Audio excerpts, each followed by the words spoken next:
somebody steal the clock on the wall? Yeah, there used to be. Didn't there used to be a clock? There used to be a clock. There There used used to be a to be clock. There used to be a door. And a door. That's what I'm I'm just saying. There was a door there. Okay. You're right, there was once a clock and there was once a door. Yeah. So we're not doing that. It's not a Prevagen moment. Okay.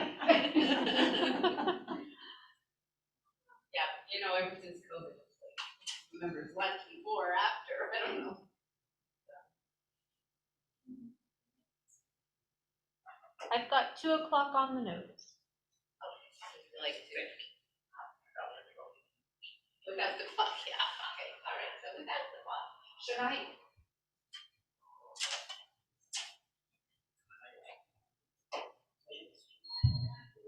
There we go. Is this better? Better on me, better for me. And then the same drill.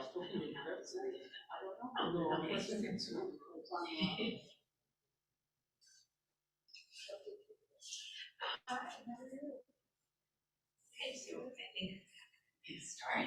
The book for today is a small book of only 76 pages called The Swimmers by Julie Otsuka. And I just went to get her 2 previous books.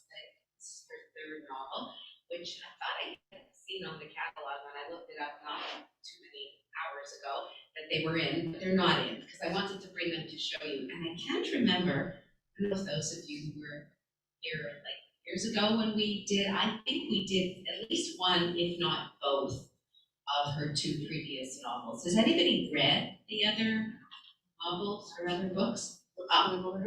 Okay, so I will, let me tell you a little bit about her and about the previous books, which is why I wanted to, I thought, good, I'll show you her 2 previous books, but now I can't, so somebody beat me to it, and took them out. Julie Otsuka was born and raised in California, Palo Alto to be exact, 1962, which makes her 60 years old. And she studied art as an undergraduate at Yale, and then she pursued a career as a painter for several years before turning to fiction writing at the age of 30. She then received her master's in fine arts in creative writing and literature from Columbia. So prestigious schools and an interesting career because, as she said in a few interviews, she started out in art, like in painting and in sculpture as well, which she said she always enjoyed the idea of beginning with an unformed something, whether it was a canvas or a lump of clay or whatever she was sculpting, and seeing where it would take her, as she said, what the gestalt of the piece would be. So similarly, she brings this same attitude into her writing, which she's been doing for the second half of her career, from age 30 on, and now she's 60. She's been awarded a number of prestigious awards, including the Guggenheim Fellowship, the Asian American Literary Award. She's been nominated for several prizes, for several literary prizes, and she's also, she's the author of 3 novels. So before that, painting and sculpture, and then 3 novels. Her first novel is called When the Emperor Was Divine. That's not familiar. And she writes she doesn't write a book very often. Her first novel was published in 2002, the next one in 2011, and this one, 2022. So it's basically a book a decade, which is, I guess she's doing other things in between, writing short stories, I don't know what else, but she's not that prolific a writer. And this first book, When the Emperor Was Divine, became a New York Times notable book. It was considered on the best book of the year lists of a number of newspapers and organizations. And that book was based on her own family history. So is this book, I figured that you're probably asking yourselves, when you read it, is this autobiographical? How much of this story is true? Because it's the story, there's a mother-daughter relationship, there's a story, a very poignant and sad, and for anybody who's gone through having a parent with dementia, the difficult to read story of a parent with dementia, of a mother with dementia, and then it comes out the mother-daughter relationship that was not always a very easy one, and she explores this in her book. So, which makes us think, is there an autobiography to this? So it seems that there was, from what I could find in reading interviews with the author, but she began with this first book, her first novel, which was based on her own family history. Her grandfather, right, not her father, her grandfather was arrested by the FBI as a suspected spy for Japan the day after Pearl Harbor was bombed. And her mother, uncle, and grandmother spent 3 years in an internment camp. So you know, you know that history that Japanese Americans and Canadians as well, because we have several books in the Canadian novels and autobiographies were written about the Japanese. The same thing happened. They were taken during the Second World War and interned in camps as possible, fifth columnists, enemy aliens, even though they were Canadian. So she wrote about that. That was the basis for her first novel. And this book did very well. It was translated into several languages, sold a number of copies, was called by the New York Times a resonant and beautifully nuanced achievement, a gem of a book and one of the most vivid history lessons you'll ever learn. So it seems that she, like in this book, in the first book and in the second novel, she had an idea of what she wanted to say about a certain historical period, which was based on her own family history. It's always the Japanese Americans. In this book, it's not so much historical fiction. It seems to be probably, or at least, I don't know, I'm just speculating here, the most close to home and the most to do with her own personal life. Because when I read the interview with her, when I listened to a bit of an interview on NPR, she tells the interviewer that, well, her mother suffered from dementia, from the same disease as the character does, as Alice does in the novel. And Julie Otsuka says, yeah, it was a very hard thing because my mother started her character, her personality started to change, but we didn't realize it until so much later. And that's similar to what happens in the book. So it seems like with this book, at the age of 60, she has written about herself this time instead of about a particular historical period in relatively modern American Japanese history. The second novel, so the first novel was about the internment of these Americans of Japanese origin in the United States during the Second World War, based on her family story. Her second novel was called The Buddha in the Attic. Anybody? No. I'm pretty sure we did that a number of years ago. So that was 2011. So it would have been a number of years ago that we would have talked about it, which is why I don't remember all the titles. And it was about a group of young Japanese, they were called picture brides, who sailed to America in the early 1900s to become the wives of men they had never met and only knew by their photographs, which I guess happened in other cultures as well. I mean, as Julie Otsuka said in an interview, that was pretty common in those days. Marriages were arranged, even in Japan, and pictures were sent of the prospective bride and groom to each other. But in this case, it was the ticket, literally a ticket, out of Japan, out of poverty, for these young Japanese women at the turn of the 20th century. Like this took place in the early 1900s. And these young women who were living very difficult lives in Japan and wanted to get out. The only way that they could get to America is if they would get themselves an American husband. So there were these Japanese American men, and again, this is a bit, I guess, of American history, that Japanese men at the time were not allowed to marry white women in America. So they had to marry fellow, I don't know what the law was, it had to be fellow Asians or it had to be also Japanese, but in any case, they couldn't marry Caucasian American women, and they wanted wives. So there were people who did this, intermediaries, matchmakers, and these girls and young women came aboard ships having never met the husbands, only knowing them from a picture. And that book I remember I read, and I don't know if that you said you didn't read it, but it's a very interesting description because these young girls come off the ship and they have the picture of the man who they're supposed to marry, and who they see standing in front of them does not really bear a resemblance to, older, not as nice looking. Turns out that even though the description they had money or a position or a job, there was not so much of that, and their lives turned out to be, for the large part, very, very difficult. So that was the topic of her second novel, The Buddha in the Attic. She has also been published. She's written short stories, short fiction, and she's been published in a number of different magazines, including Granta and Harper's, and been read aloud on different radio stations, including the BBC's Radio 4 Book at Bedtime. I don't know if anybody ever listens to that, but that's a great thing to listen to if you like listening to radio stories before bedtime.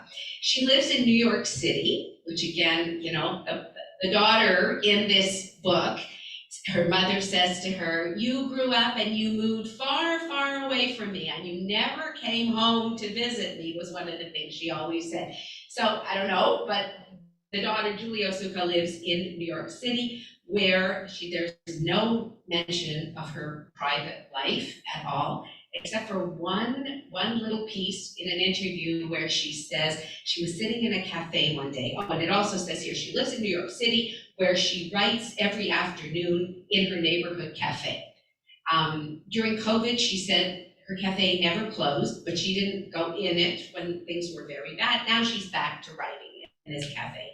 But she said that, and it was the only reference to a relationship that I could find, that she said that she was sitting in her regular cafe one afternoon, and some guy sitting at a nearby table said to her, looked over and said, "Oh, what are you reading?" And she said, now that's, probably about the most common pickup line among literary folk, but she said it worked, and we were together for the next 2 years. But that's the only, and it seems like, and then it ended. No more mention of a personal life. And again, if you read the book, you'll remember that the character at the end, when it's the daughter's voice writing, saying that my mother always said, and the daughter in the book has a marriage that ended in divorce, and her mother says to her, if you get married again, you better bring him to let me meet him before you marry him. So I don't know if this part is also a bit autobiographical, but that's the reference I could find. So her new novel, how many of you read the book? I just want to, so not so many. Okay, you couldn't get it? Oh, too bad. Okay, well, again, I guess, spoiler alerts or not. I mean, it's not that this is such a plot-driven book. It's the writing style and it's the characterization and the description. So, the new novel, The Swimmers, which is very aptly titled. It starts off in a swimming pool. And I don't know if any of you are swimmers or were swimmers, but if you've been regular swimmers, and I, for 35, 40 years, was a regular swimmer several times a week, there is a whole thing, and I guess it's going to the gym or anything that you do on a regular basis, there's a whole culture that develops around it. So swimming pool has its own particular culture. And if you're a swimmer, you would appreciate this book all the more because, she takes it to a bit, I guess, of an extreme. She's a writer. She distills it to a certain, essence that this swimming pool life, but there is a thing about going swimming. It's different than going to the gym. It's different than running. There's things that go along with going to a swimming pool. So how does she begin the book? And the book is divided. It's very interesting. A few readers were a little bit, some liked it, some didn't like it. They felt it's like, there are kind of two sections to the book. The first section takes place in the swimming pool. And it's divided into two parts.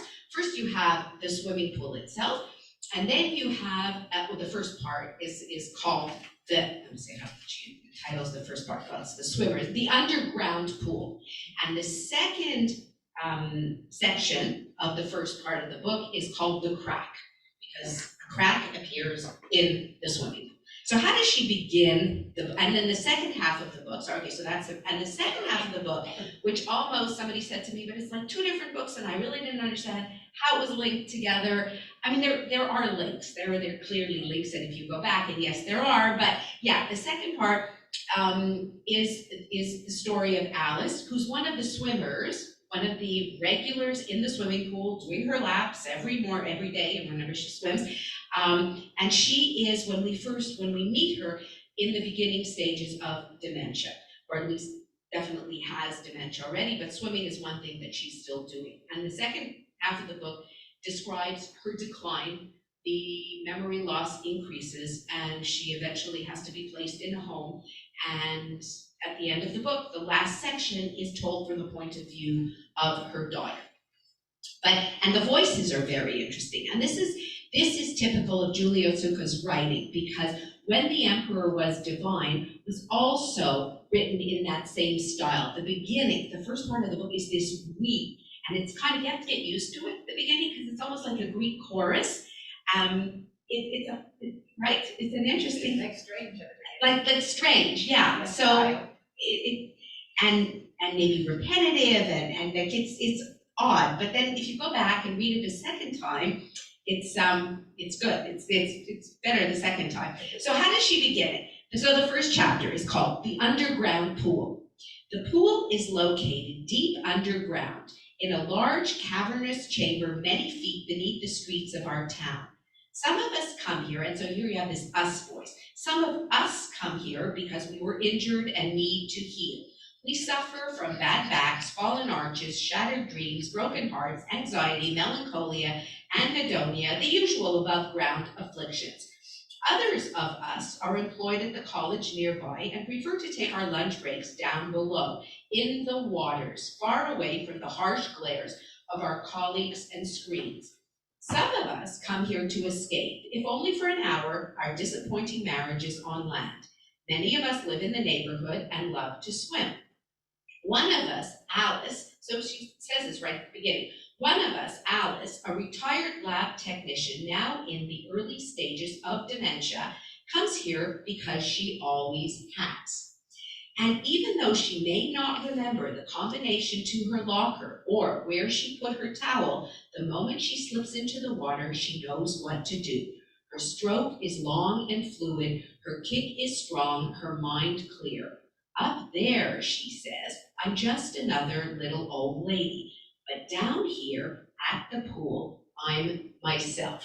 So that's the opening paragraph. So you've got this pool, and then you've got, and the story continues, where she says, this is at the pool. And when we go down to the pool, we manage to leave our troubles on land behind. And this world of the pool, this subterranean cavernous pool underground, is a totally different world for the swimmers to their world up above. And so in the beginning section, there's a lot of this in our real lives, up above versus down at the pool.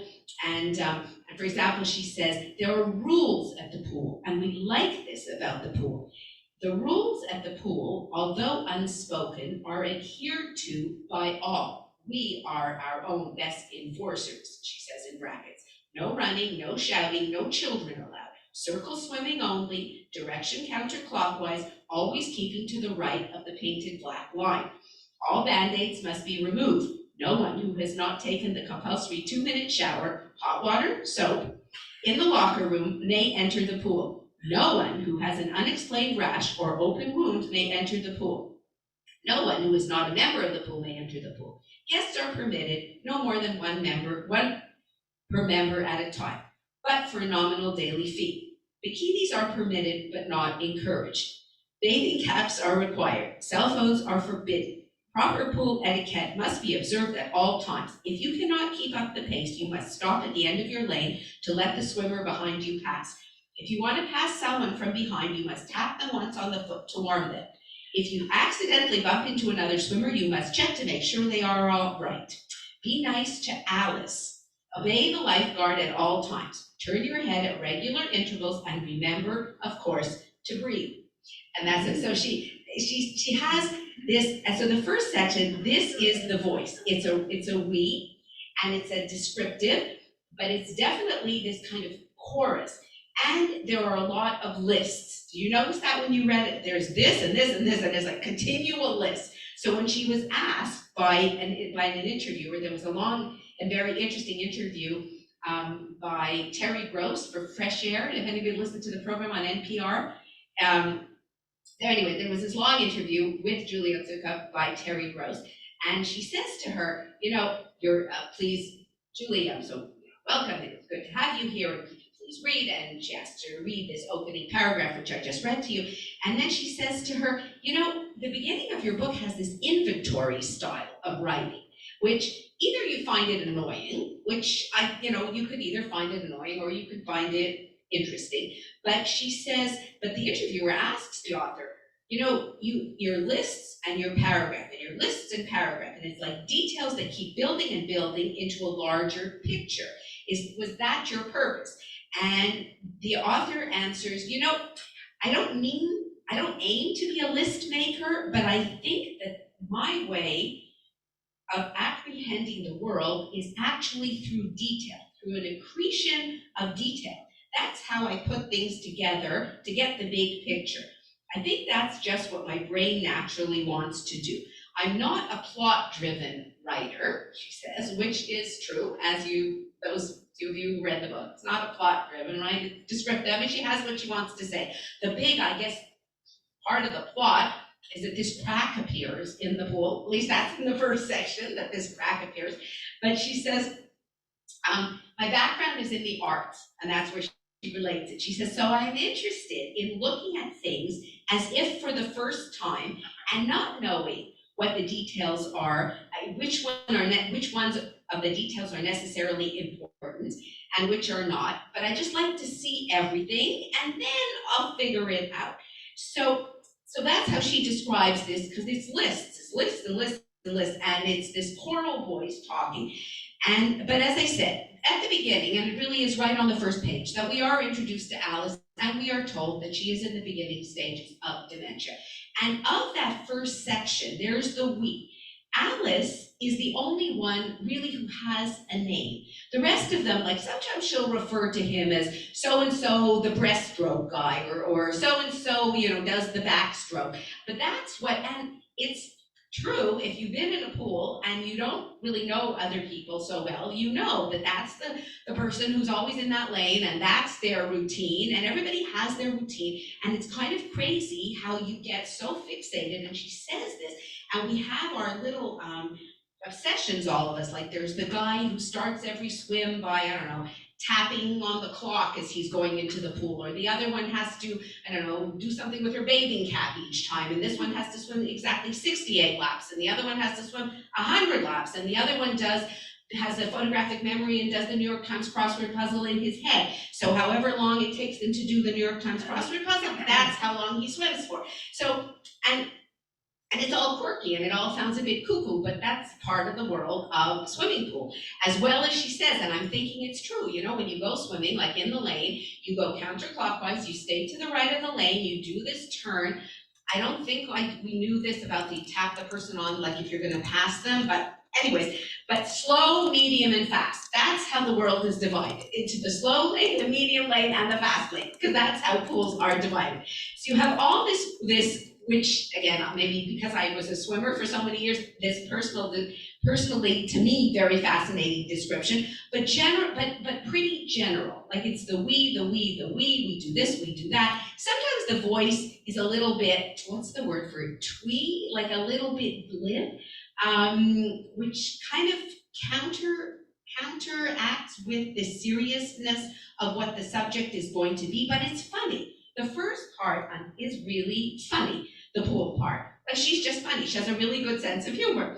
And so she describes and she realizes like we're all a little kooky, us down here in the swimming pool. And then and again, I guess I could relate personally, then you meet somebody up above ground, fully dressed, and you look at them and say, oh, like because you're so used to seeing them in a bathing suit with a bathing cap and goggles, and then you see them dressed in regular clothes and you barely recognize them as the same person. So she describes this, how it's two different worlds. And so this is going along. So the first part of the book is all this, describing the different people, the slow lane and the medium lane and the fast stroke, and our elegant breaststroker Marv, and our so-and-so swimmer, this person. But then it happens. There is the crack. And the crack happens on page 35 of the book. And how does she start the second section? This is how she begins it. At first, it is barely visible, a faint dark line just south of the drain in the deep end of lane 4. It flits briefly into view as you swim over it, and then once it has passed out of your field of vision, is instantly forgotten, like a dream that vanishes upon waking. If you blink or are angling your head upward toward the light as you are surfacing for air, or are simply admiring the superior physique of the swimmer in the next lane, you will miss it. Many of us, older and no longer eagle-eyed, blind without our glasses, do not see the crack at all. Or if we do, we mistake it for something else, a piece of string, a length of wire, a scratch on the outer lens of our goggles. One of us, as she does almost everything else, mistakes it for her own self. I thought I had a floater in my eye, she says. And for those of us slower swimmers who spend most of our time, most of our lives, it often seems, drifting and bobbing in the shallow end of the pool, the crack is nothing more than a rumor, news from a distant lane to which we pay no mind. So that's the opening of the second chapter. This little insignificant, innocent enough, could be nothing crack. But, and this is how she, builds up tension, that what is this crack? It's a crack in their world. And however, the crack doesn't go away. And for several days, as she describes it, this is still in the voice of the we. We look at the crack warily. We wonder, is it getting any bigger? Is it just imagination? Maybe we shouldn't. And then some of them think it's an evil omen to swim over the crack, so they do anything to swim around it. Others are curious however, there are some of us who are unable to suppress our alarm. What if the crack is a symptom of some deeply rooted systemic decay, or a geological anomaly, or a manifestation of a larger underground fault line? This is California, it sounds like the book is set in California, or a larger underground fault line that has been growing stealthily beneath us for years. Others scoff. The crack, they say, is purely cosmetic, a rust stain left behind by a wayward bobby pin that fell out of Alice's hair. So again, we have Alice. She's mentioned every once in a while in the way the other characters are not, because then the rest of the book is going to be about her. She doesn't always remember to put on her swim cap. Or maybe, as someone says, it's fake, or a work of art, or both. Anyway, they go on and on, then they finally, the crack is not going away. So experts eventually are called in. First the pool management, then they get experts. We are looking into it, the aquatics director tells us. But he tells them, the crack is not a leak, that's for sure. The water pressure remains steady, because these are important things when you swim, the temperature, the water pressure. This is all taken very seriously by swimmers in the swimming pool. Crack is most likely, and now this is something interesting here, she writes, the crack is most likely a transient phenomenon brought about by recent warming trends in the weather. And by the end of the summer, pool officials predict it will have played itself out. Now, somebody said to her in one of the interviews, they said, you wrote this book during COVID. It came out in 2022, or at least, part of it, if not all of it, but part of it. And people were reading into it, COVID-related things. So they had this, that when there's this crack in the swimming pool, and which is like nothing to do with COVID, you would think, except it's just that the way she writes here, it's most likely a transient phenomenon. It will just, it'll go away in no time. Do you remember way back in March of 2020, February 2020 maybe, but March, and when things closed down on that Friday, the middle of March, it was only going to be for 2 weeks. And in fact, I remember this clearly because that's the last time I swam in the pool. And then they closed the pool. And they said only for a couple of weeks, right? And here we are, almost 3 years later, and okay, we've gone through a lot. But so they said to her, were you writing about COVID when you were writing about this? Was this crack in the pool supposed to be, symbolic of how little we knew? We thought this was or we didn't know. Some were anxious, some were not anxious. It's gonna go away. This is not gonna be until, and she said, I didn't set out to do that. But then COVID came along, and as my book was taking form, I thought, oh yeah, so I could see how you could read it like that. Anyway, they go on debating, this is the crack, what's going to happen to the crack. And it goes on, and then they bring in the experts, and the experts don't have anything to say, and then they tell them that, and they ask for suggestions from the swimmers, what should we do? Everybody has their ideas, they do studies, they are heartened by the results of the most recent study, which indicate that cracks such as ours, tentative, barely there, scarcely visible to the naked eye, in a word, shy. They tend to be indolent rather than aggressive in nature and spread at a nearly glacial pace. Again, if you want to make COVID analogies, it's just interesting to, what she's talking about here. And then one by one, the swimmers start to get nervous about this, and new cracks start to appear. And this one crack morphs into many other cracks. And the pool management, the powers that be, don't know what to do. So they try and figure out what's going on, but they really don't know. And eventually they have to tell the swimmers that the pool is going to close. And this is like terrible news for the swimmers because this is a major part of their lives. And they tell them that by such and such a date, that is going to be the end of swimming. And it's so interesting, she writes at the end of this section, she says here, so once we all got the news that at the end of August, the pool was going to be closed, and it said closed, like there was no date, no opening date, some of the longtime swimmers thought, okay, that's it. I always wondered what it would take to get me out of the swimming pool, to get me out of this routine, and I guess it's this crack in the pool and the knowing that at the end of August, our swimming pool is going to close, that is going to do it. And so she writes at the end of this section about the pool, until the very last week, a few of us continued to hold out hope that we might somehow be saved. Surely, says morning regular Hugh, as she occasionally gives names of the swimmers, there must be somebody up there who can intervene on our behalf. This can't be happening. Because this isn't the sort of thing that usually happens to other pools.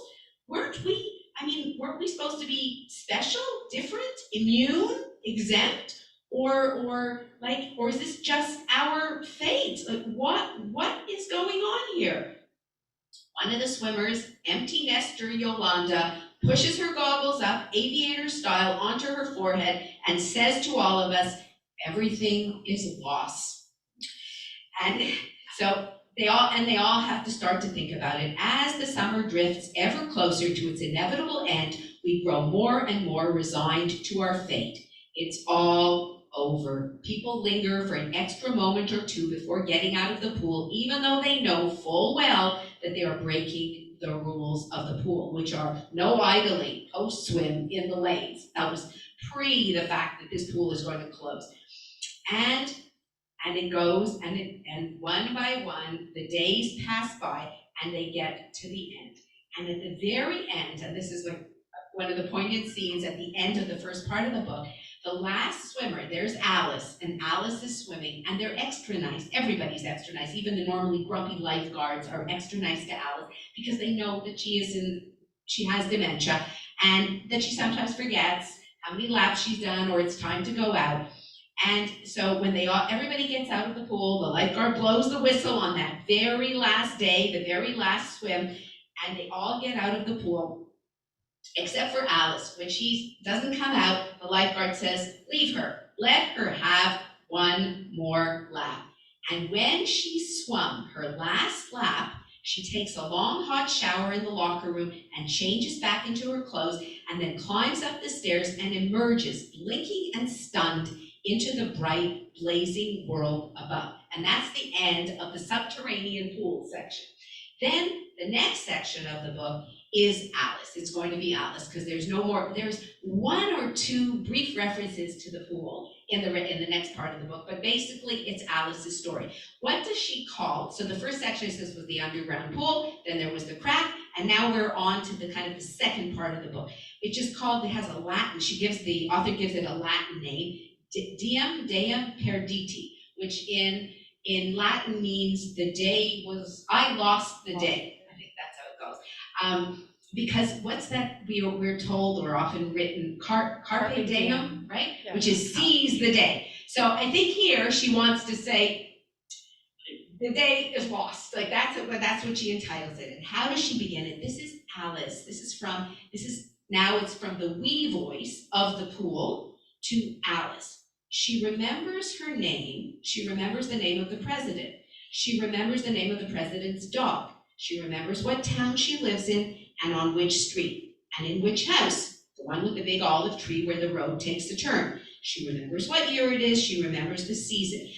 She remembers the day on which you were born. And so the you, who is the you? It seems like the you is the writer of the book.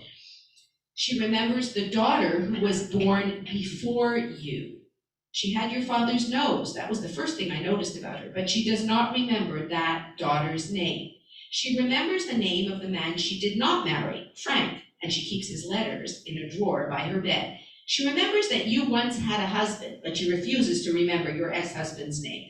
That man, she calls him. She does not remember how she got the bruises on her arm or going for a walk with you earlier this morning. She does not remember bending over and plucking a flower from the neighbor's front yard and slipping it into her hair. She does not remember what she ate for dinner last night or when she last took her medicine. She does not remember to drink enough water. She does not remember to comb her hair. And then the next section is very sad because it's Alice and what she remembers and what she does not remember. And so the dementia, is getting worse. Her memory is getting worse. But in this section, she's remembering. So we get a description of Alice's life. And so that's that section. And eventually, as Alice's memory gets worse, she has the father, Alice's husband, and the narrator of the story, the daughter, have to make the difficult decision, but they put the mother, Alice, has to be put into a home because it's too difficult to take care of her at home by the husband. The daughter doesn't live there. She's an author who lives far away, who does not have a close relationship with her mother.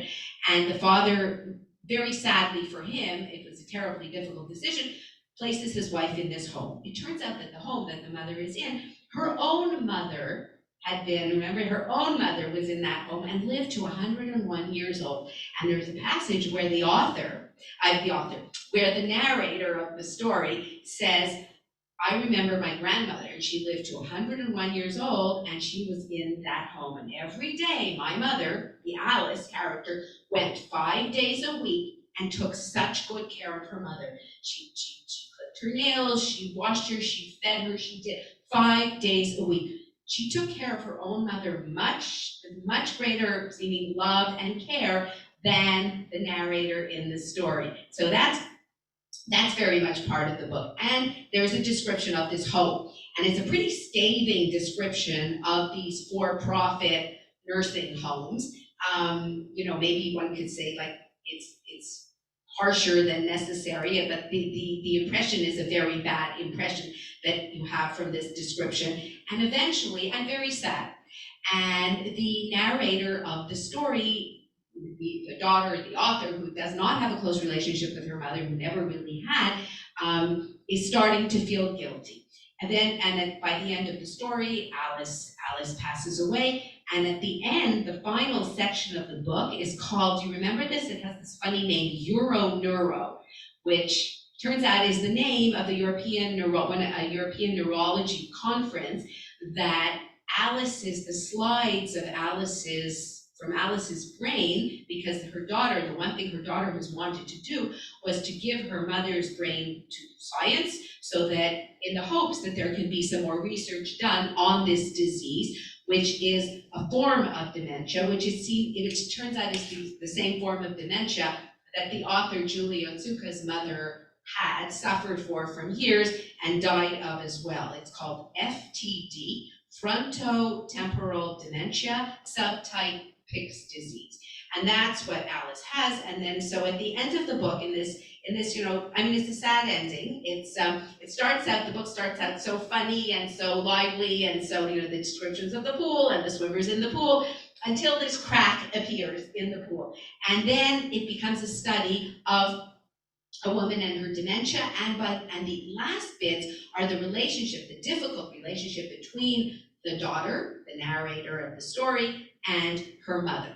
And towards the end of the book, the author writes on page 145, towards the end, she says, never once, and this is where the daughter is now going through the guilt of a daughter who realizes, or at least feels guilty for not having been closer enough to her mother.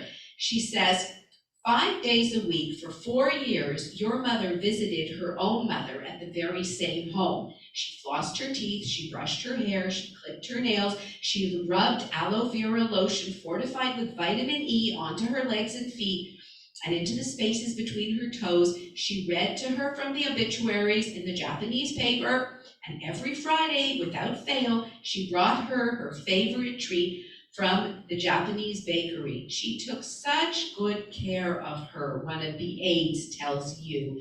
We didn't have to do a thing.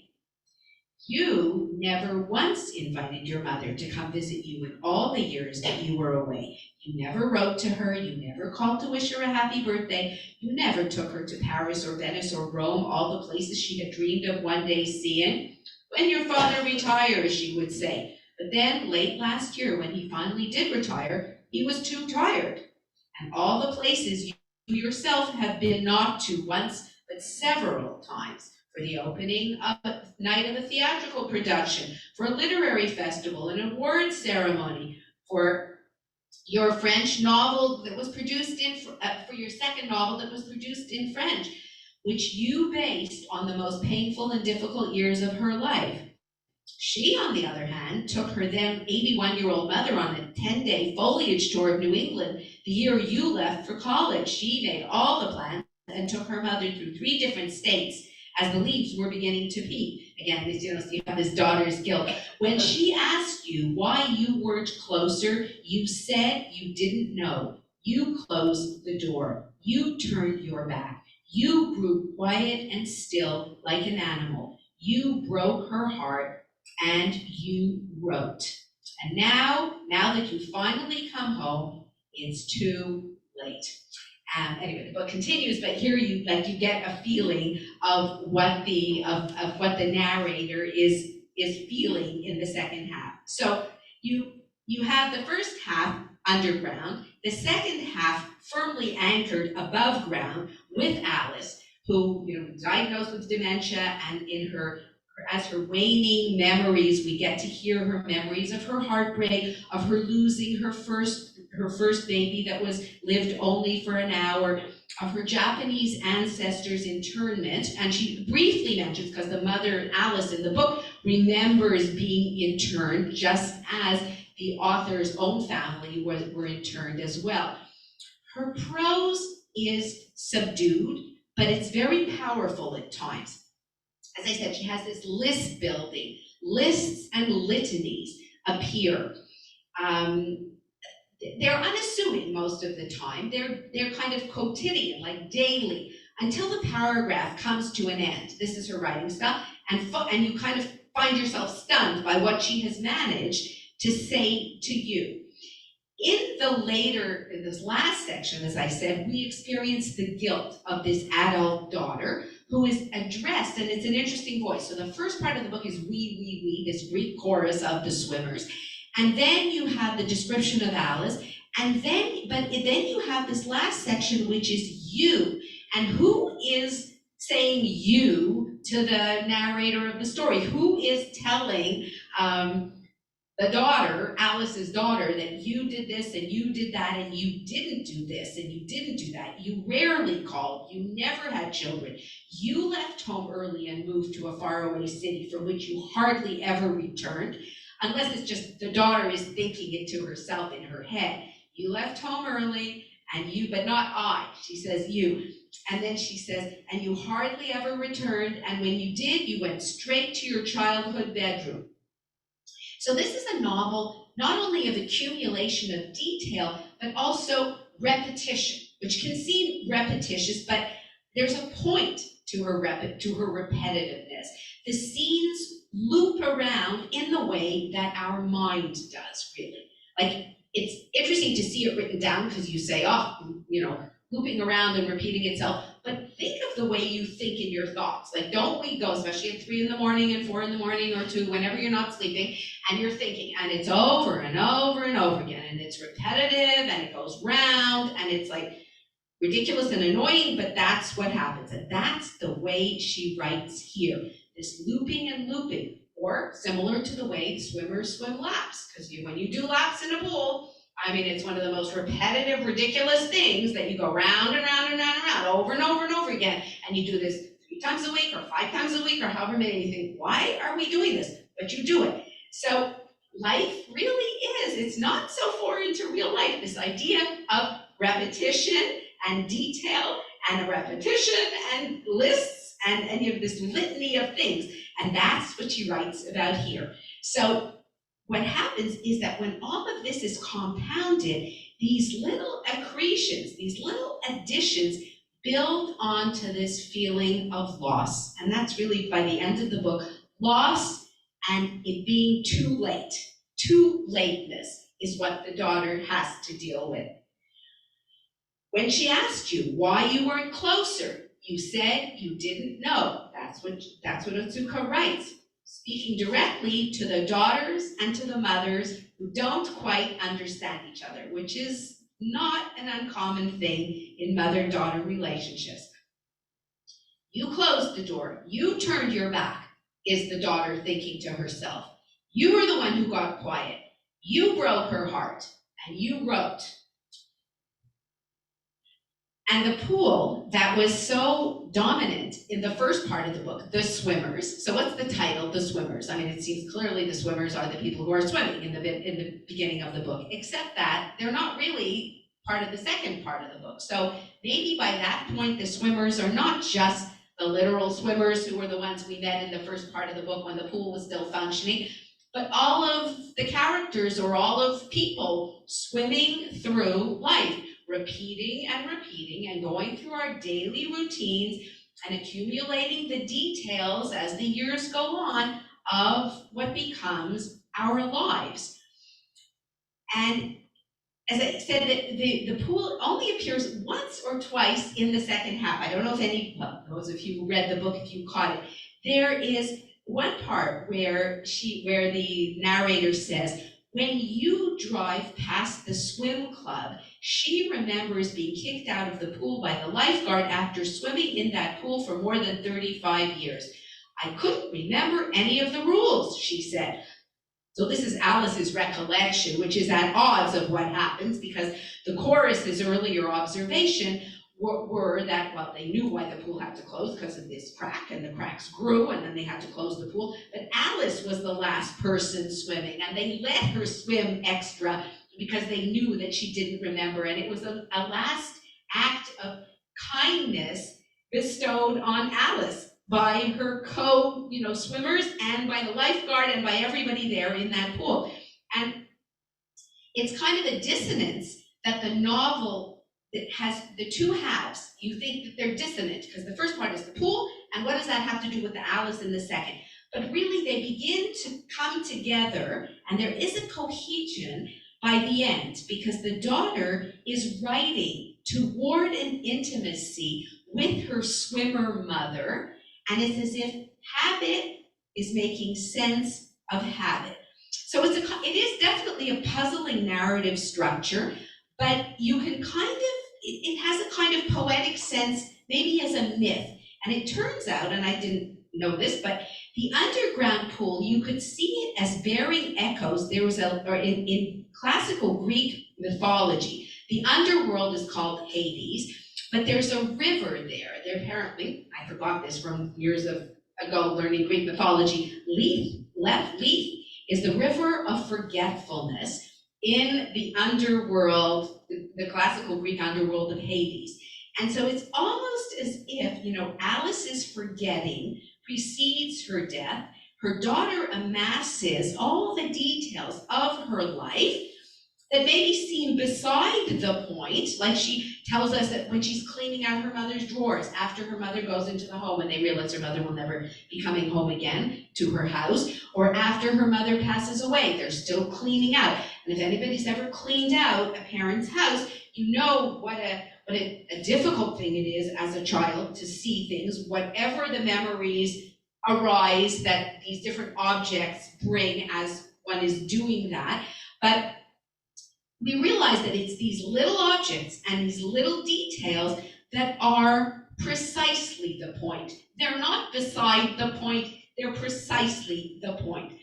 So it's in this time of, the book came out during COVID, and as I said, a number of readers said, I wonder, and then they asked her in this interview, how do you relate this to the time that we're living in now? And Julie Otsuka replied, she said, as I said, she didn't mean to write this as a COVID novel, but she said it's a time period where we thought, life was going along swimmingly the way we always thought it would. I mean, not that there were not difficulties and things, but we were used to a certain way that things went on in our lives. And then COVID came and changed everything.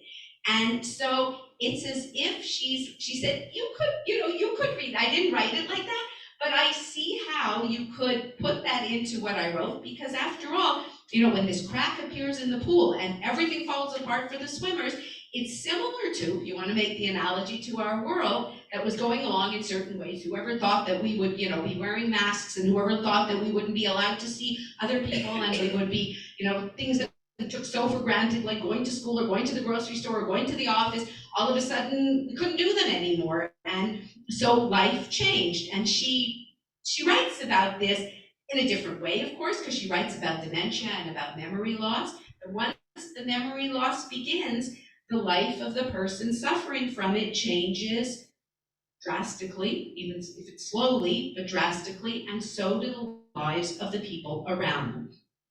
And so this is a very interesting, a small book, won't take you very long to read, by an author who seems to be quite a master of a vocabulary of style, who is in love with detail, who's used to, as she said, working with the other kinds of arts, like with painting and with sculpture, but then has come to work with words and treats them in a similar fashion, building layer upon layer in her style, who is also very interested in her own past. I mean, her first two novels were about the stories of her Japanese American family, her parents and her grandparents and her aunts and uncles, and what they went through, and even further than that, the first Japanese, those brides who came across to America at the turn of the 20th century.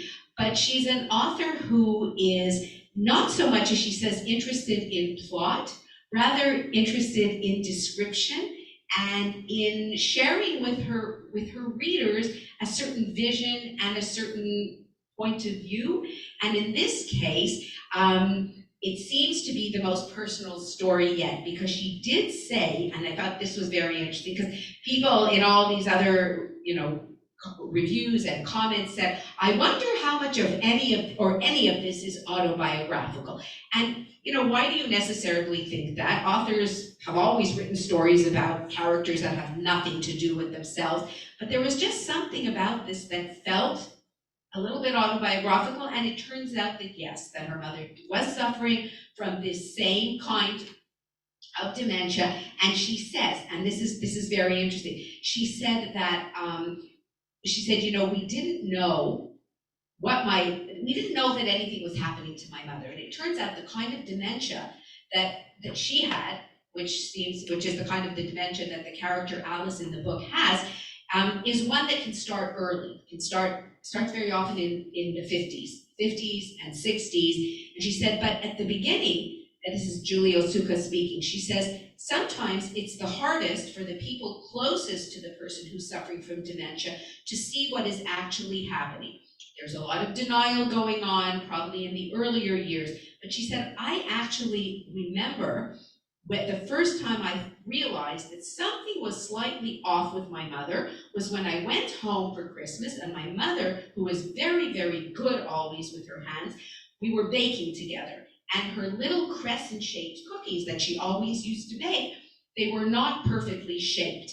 And that, something didn't look right, because up till then, My mother's cookies had always been perfect, and these were not neat, which is something that she never would have done before. So after looking back, I realized that that was a very clear visual representation that something was not right. But we didn't really question when she repeated herself early on. It just seemed like one of her quirks, or maybe something that she was doing intentionally. And she said, I wish we had realized earlier on that the way she was behaving, that it was different, and it wasn't anything she had real control over. But it took us, the family members, a long time before we even thought to bring her to a neurologist to get a diagnosis. It took many years. And so the interviewer says to her, but what difference would it have made if you would have known or not? And she said something very interesting, which I think others can relate to. She said, yeah, I know, wouldn't have been reversible. It's not like there would have been any treatment that would have made the outcome any different. But the one thing I think that could have been different is that we, meaning her family, might have had a little bit more compassion for her from early on. And I think if you've ever, lived through anything similar, you'll know that you think. So there were personality changes, which you blame on the person. Like, why are they so nasty? Why are they so mean? Why are they so difficult? Why are they so forgetting everything? But if you know that it's a disease, then you can say, it's not them, it's the disease that's doing it. And this is what Julie Otsuka says. We would have, and maybe she herself, I might have been kinder. I wouldn't have been, so indifferent, so maybe we would have been closer as a mother-daughter. And so the interviewer says to her, yeah, that's a big difference. She says, Otsuka says, it's a huge difference. It's very difficult to live with somebody whose personality is changing. And to a certain point, they're not the person you remember, but they can't help it. But of course, if you don't realize that, you as the daughter, you as the family member, then you blame the person. And then she said that when her own mother, she said when her own mother's memory was starting to go, her memories of what happened to her as a child still stayed. They stayed. Those memories were very strong, and she puts that into the Alice character. The memories of what it was like those days when she had to, when the Second World War broke out, and her mother was a young child, and that's when the children all had to leave school because they were sent to those internment camps.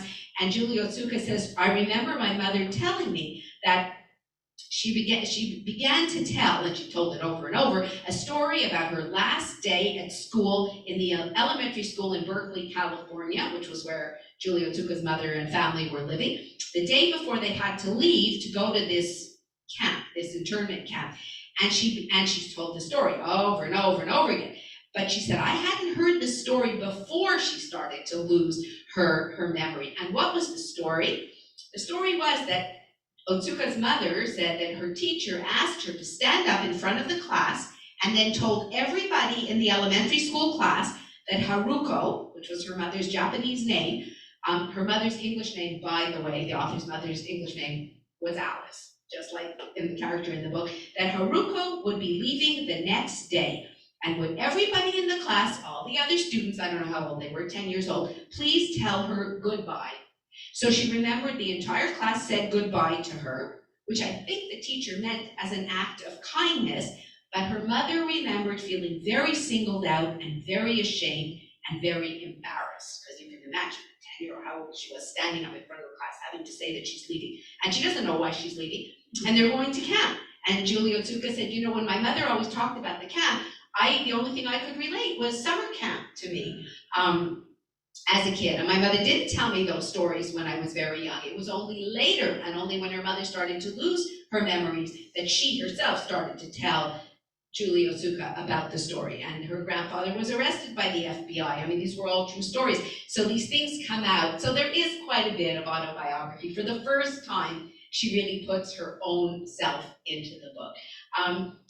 For those of you who haven't read it, and if you can eventually get it, I think you'll enjoy it. It's a quick read by a very talented author. And if you're interested, the library has her first two novels.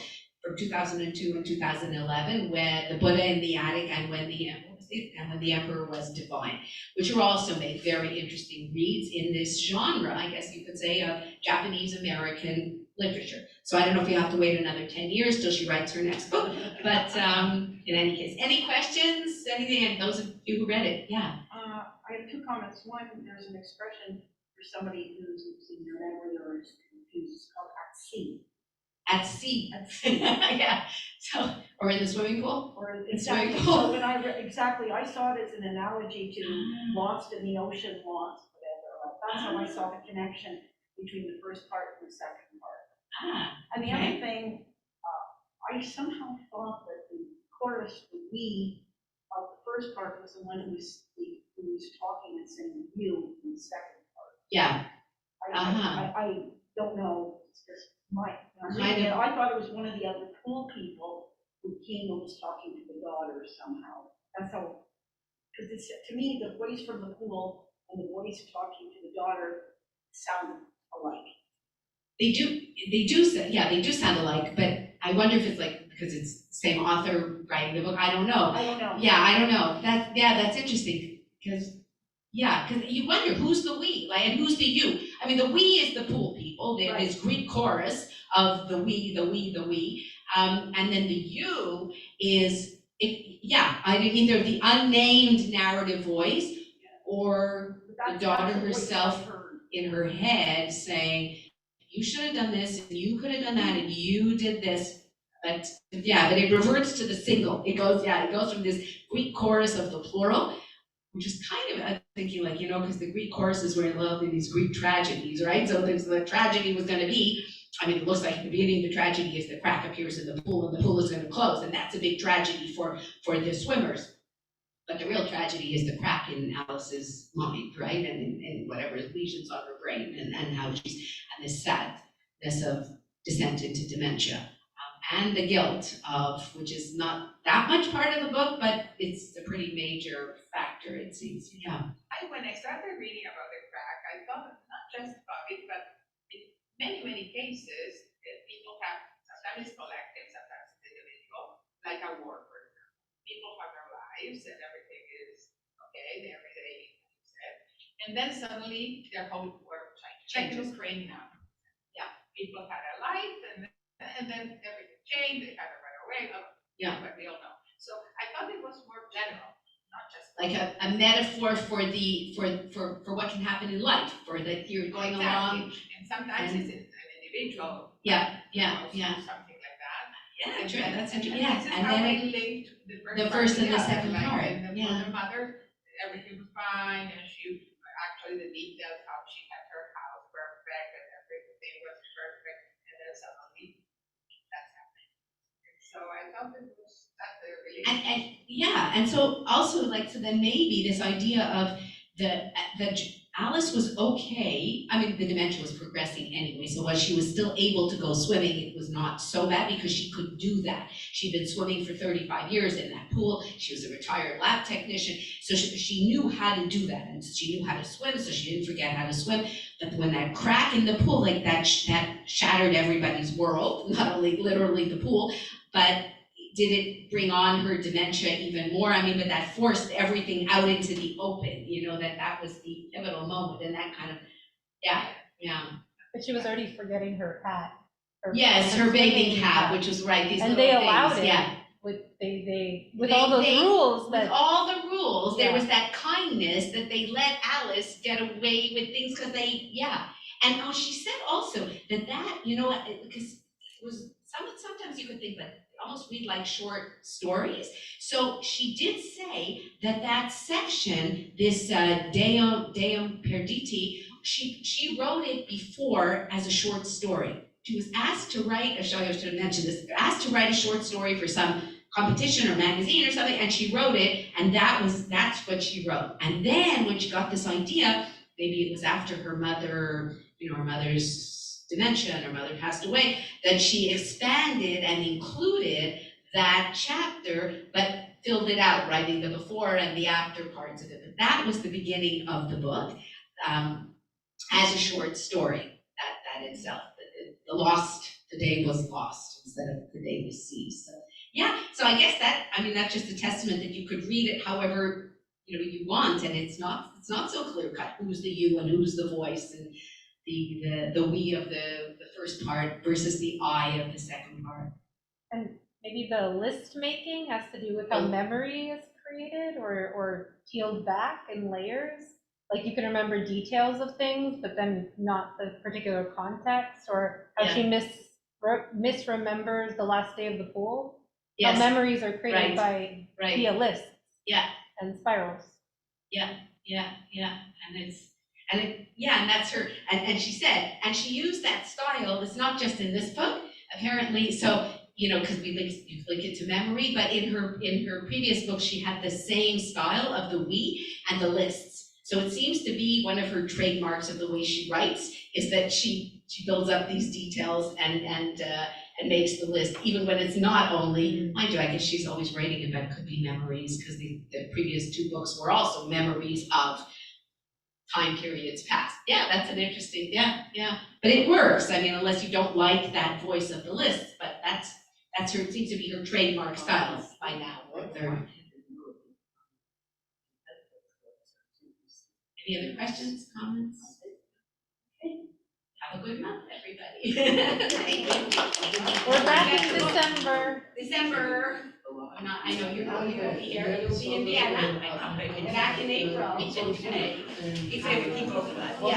Yeah.